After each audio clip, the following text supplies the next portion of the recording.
Welcome students in your Hindi class. आज हम आपकी पुस्तक बसंत पाठ 15 जिसका नाम है नीलकंठ, उसके प्रश्नोत्तर शुरू करने जा रहे हैं। ये चैप्टर आप पूरा पिछली वीडियोस में अच्छी तरह से समझ चुके हैं, तो चलिए इसके क्वेश्चन आंसर स्टार्ट करते हैं।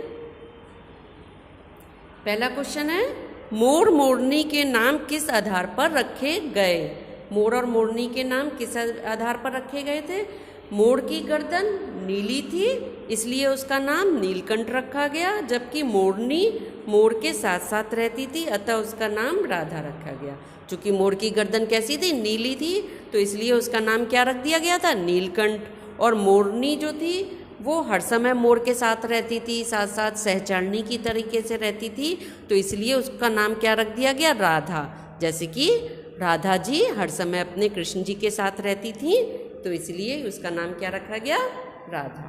दूसरा क्वेश्चन है, जाली के बड़े घर में पहुंचने पर मोर के बच्चों का किस प्रकार स्वागत हुआ?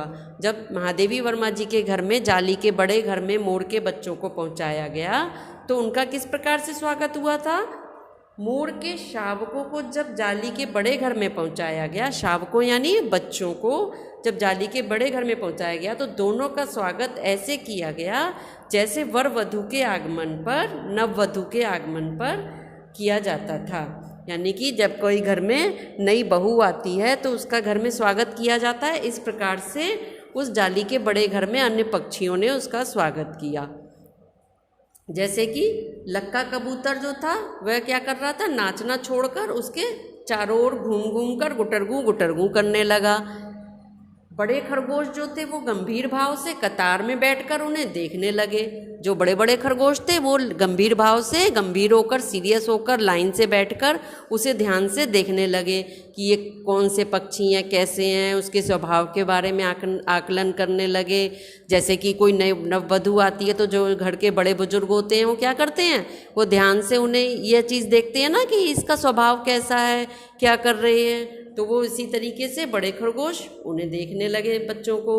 और लक्का कबूतर जो था वो नाचना छोड़कर क्या करने लगा? गुटरगू करके उनके चारों ओर इर्द गिर्द घूमने लगा। छोटे छोटे जो खरगोश थे वह क्या करने लगे? उनके आसपास उछल कूद मचाने लगे। तो जैसे कि घर में जो छोटे छोटे बच्चे होते हैं वो क्या करते हैं? कोई नई बहू घर में आती है तो उसके आसपास, उसके चारों ओर खेलने कूदने, उनके साथ मिलने बैठने लगते हैं, तो इसी तरीके से छोटे छोटे खरगोश करने लगे। तोते जो होते वो एक आंख बंद करके उन्हें देखने लगते हैं। जो तोते जो थे वो क्या कर रहे थे? एक आंख बंद करके उन्हें ध्यान से निरीक्षण, जब हम किसी को ध्यान से निरीक्षण करना चाहते हैं या हम ये देखना चाहते हैं कि इसके अंदर क्या है या इसका स्वभाव कैसा है, क्या है, उसके बारे में कोई एक राय बनाना चाहते हैं, तो उसको क्या है? वो एक आंख बंद करके उन्हें गंभीरता से निरीक्षण करने लगे। तो इस प्रकार से मोर के बच्चों का क्या हुआ? स्वागत हुआ। नेक्स्ट क्वेश्चन, लेखिका को नीलकंठ की कौन कौन सी चेष्टाएं बहुत भाती थी? यानी कि लेखिका जो महादेवी वर्मा जी हैं उनको नीलकंठ की कौन कौन सी चेष्टाएं यानी कोशिशें बहुत अच्छी लगती थी। तो नीलकंठ देखने में बहुत सुंदर था, वैसे तो उसकी हर चेष्टा ही अपने आप में आकर्षक थी। नीलकंठ चूँकि बहुत खूबसूरत था तो उसकी हर कोशिश ही या हर तरीके की उसकी गतिविधियाँ बहुत ही आकर्षक होती थी, लेकिन महादेवी वर्मा जी को निम्न चेष्टाएं अत्यधिक भाती थी। कौन कौन सी चेष्टाएं?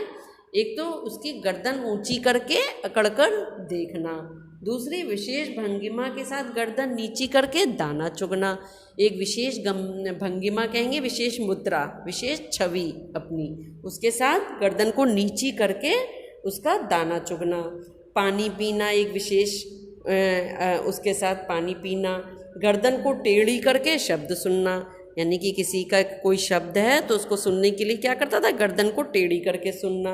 ये सब उसकी भंगिमाएं यानी मुद्राएं थीं जो उन्हें बहुत अच्छी लगती थी। इसी प्रकार से मेघों की गर्जन ताल पर उसका इंद्रधनुष के गुच्छे जैसे पंखों को मंडलाकार बनाकर तन्मय नृत्य करना। जब मेघ बादलों की गर्जन होती थी, बादल गरजते थे, तो उनकी ताल पर, उनकी रिदम पर उसका इंद्रधनुष के गुच्छे जैसे उसके पंख कैसे थे?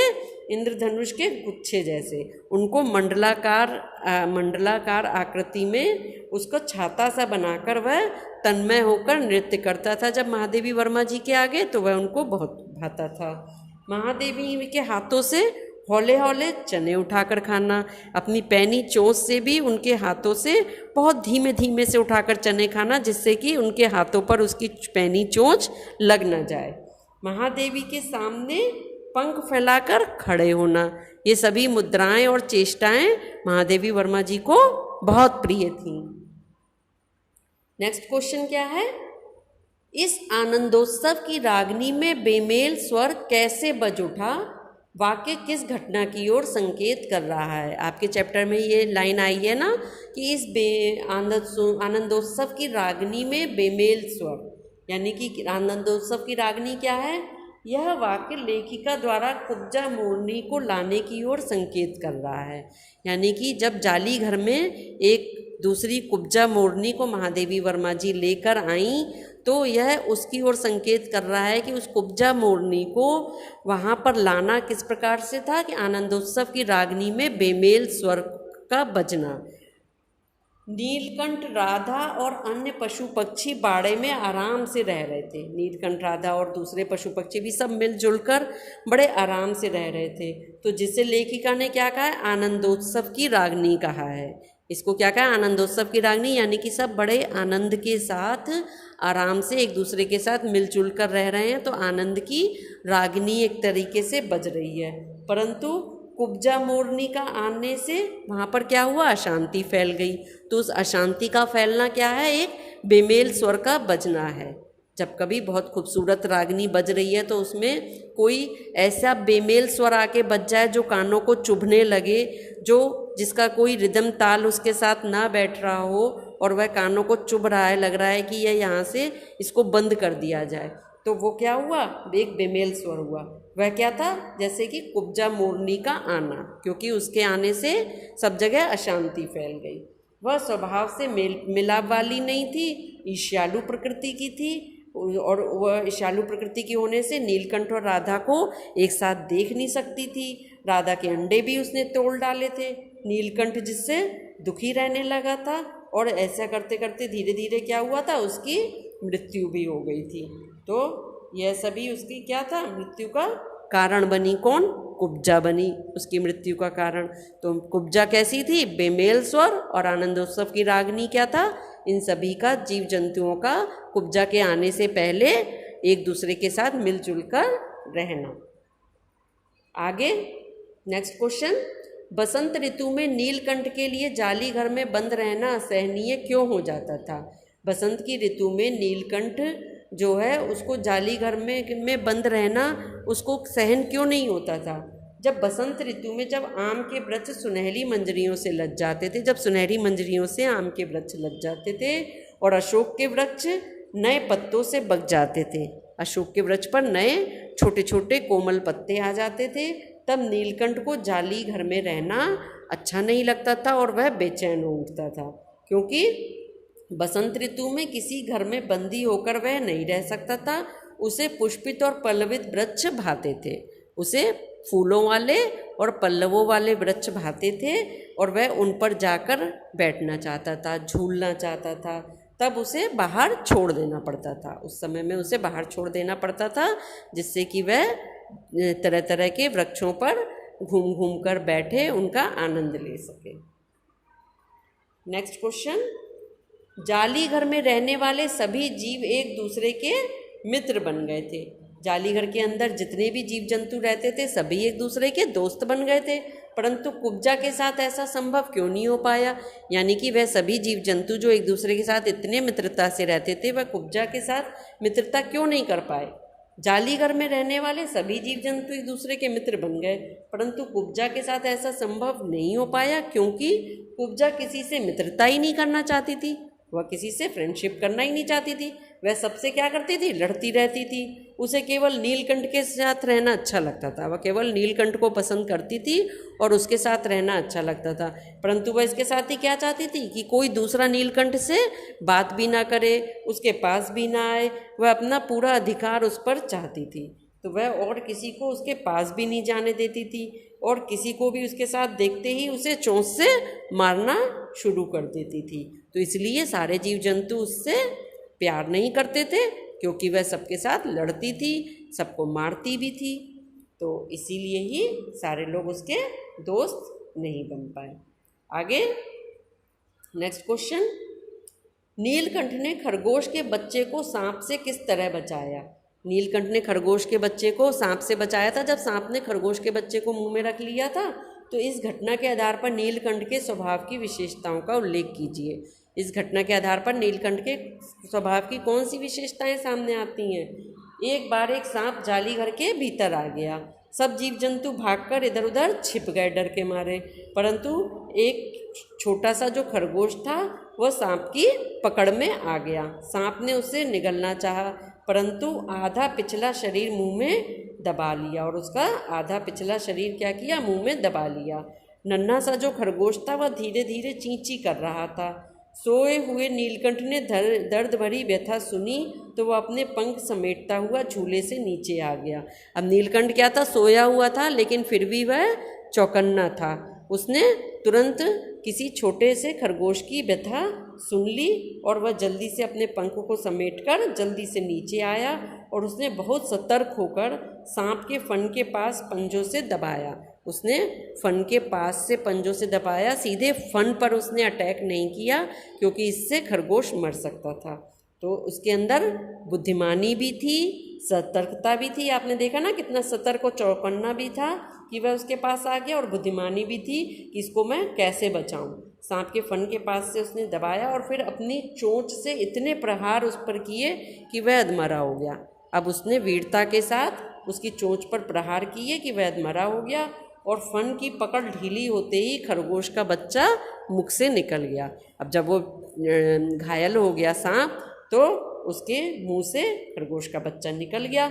उसने नीलकंठ ने खरगोश के बच्चे को सांप से बचाया। इस प्रकार तो क्या क्या इस घटना से उसकी पता चली कि एक तो वो चौकन्ना भी था, सतर्क था, बुद्धिमान भी था, वीर भी था, डरा नहीं, वह बहादुरी से सांप के साथ लड़ा, उसको सांप के टुकड़े टुकड़े कर दिए।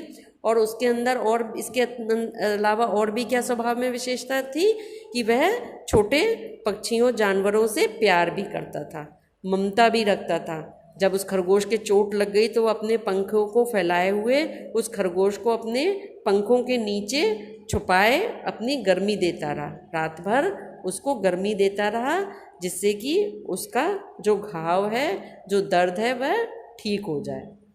तो इस हिसाब से उसके अंदर ममता का भी भाव था। कितनी सारी स्वभाव की उसकी विशेषताएं थी। नेक्स्ट, अब इसके स्वभाव की विशेषताएं अलग अलग भी हम देख सकते हैं, लिखना है इसको। नीलकंठ के स्वभाव की निम्न विशेषताएं कौन कौन सी आई? एक तो सतर्कता, वहीं कि जाली घर के ऊंचे झूले पर सोते हुए भी उसे खरगोश की कराह सुनाई दे गई और शक हो गया कि कोई प्राणी कष्ट में है, और वह झट से उतरा। वीरता, नीलकंठ वीर प्राणी था, अकेले ही उसने सांप से खरगोश के बच्चे को बचाया और सांप के 2 टुकड़े भी करके वीरता का परिचय दिया। इसके अलावा कुशल संरक्षक, कुशल संरक्षक मतलब कि रक्षा करने वाला। खरगोश को मृत्यु के मुंह से बचाकर उसने सिद्ध कर दिया कि वह कुशल संरक्षक है, यानी कि सिर्फ नाम का नहीं है, वह एक्टिव भी है, कुशल संरक्षक है। उसके संरक्षण से किसी प्राणी को कोई भय नहीं था। उसके संरक्षण से यानी कि सभी प्राणियों को मालूम था कि नीलकंठ उनकी रक्षा करने के लिए उनके पास है, तो किसी को इस चीज़ का भय नहीं रहता था कि हमें कोई दूसरे जीव जंतु खा सकते हैं या चोट पहुंचा सकते हैं। तो इस प्रकार उसके अंदर बहुत सी स्वभाव की विशेषताएं थी।